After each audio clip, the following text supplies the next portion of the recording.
Hi everyone, my name's Karsyn and I am one of the two people doing the Instagram takeover for South Dakota. I'm a senior at Kent State Salem and I graduate in December. I'm not totally sure what I want to do yet, but I'm very interested in labor and delivery and aesthetic nursing. We are going to South Dakota for a cultural experience. We come from very small towns, so there's not much cultural diversity around us, so we are kind of diving into another culture to experience and learn from it. So we're going to take you along. Hi, I'm Chloe. I'm the other person doing the takeover for South Dakota. I'm a junior in the nursing program at Kent Salem. I don't know what I want to do with myself when I graduate either. However, I do have my minor in Spanish and I hope to see the world.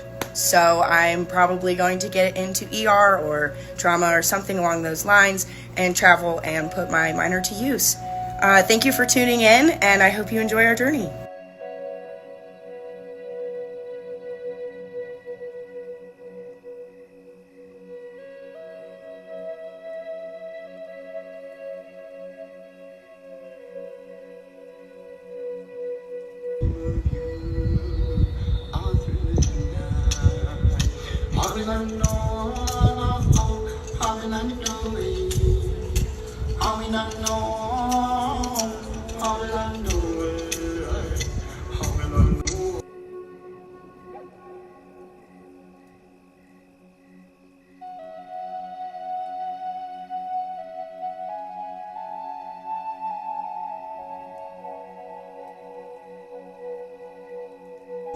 Hi everyone, we are here with my instructor and we are going to ask her a few questions about the trip. So here. This is Lorene Martin and she has been teaching for how many years? 19 at Kent State Salem. Okay. And why did you start coming on this trip in the first place to South Dakota? A former colleague of mine, Dr. Mary Lou Ferranto, and I knew that we needed to find a way to teach our students in Columbiana County about cultures other than their own. So our first trip here was set with the idea that we would bring students here, immerse them for a short stay into a culture that was different than theirs, and get them on the path of true cultural humility, which starts with cultural understanding. So you come back here every year. Is there anything that you notice different every year, or is it something that you see the same of every time you come? A little bit of both. The first time I came here was around 15 years ago. And in those 15 years, I've actually seen improvements on the reservation. Today, I noticed that many of the homes that previously had tarps and tires now have brand new steel roofs. So that is an improvement. And every year there seems to be something that's a bit of improvement. But the unfortunate reality is there's too much that's still the same. And that is the incredible poverty, homelessness, and health disparity that I have been seeing that really hasn't changed a whole lot in all these years. So talk about how many students usually come on the trip, how it's funded, stuff like that. I think the smallest group we ever had was 6. And the largest group I think was right around 15 or 16. Our average is somewhere between 10 and 15. This year we have 13 students. The students actually pay for the trip all by themselves. They do have to take the transcultural nursing course in order to attend this trip. But they pay for all of it, the tuition and the costs while they're here. So we do a ton of fundraising. We've had incredibly generous donors this year that have helped offset a big part of the cost.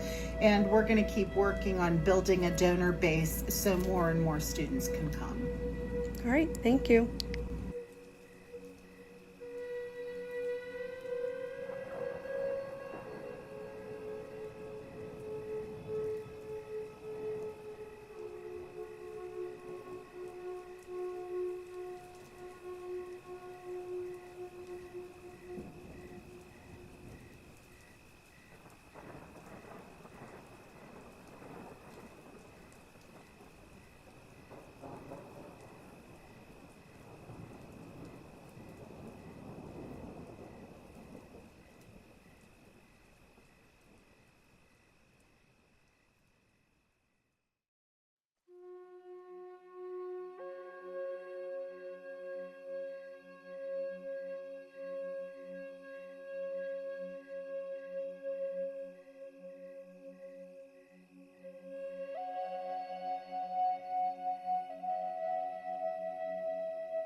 What do you guys think of what you're doing today? Tell them why they're doing what they're doing. You want to know the background of everything? Yes. Yeah, like how'd you get here? I heard you had coffee shop. Yeah, oh geez. Okay, we've done a lot. Started about almost 20 years ago, 19, 20 years ago. I was working for the math and science department, and they said, go out and do some math and science outreach. We ended up doing a garden. Jason came down, and he was doing roots and shoots for the Jane Goodall Institute. We ran out of funding on that because we just used it as a classroom. We did Lego robotics, we did entomology, biology, soil science, plant science, whatever we could teach these kids, right? We took them hiking and teach them about traditional plants and all that good stuff. And we ran out of funding through there, so we opened up the coffee shop.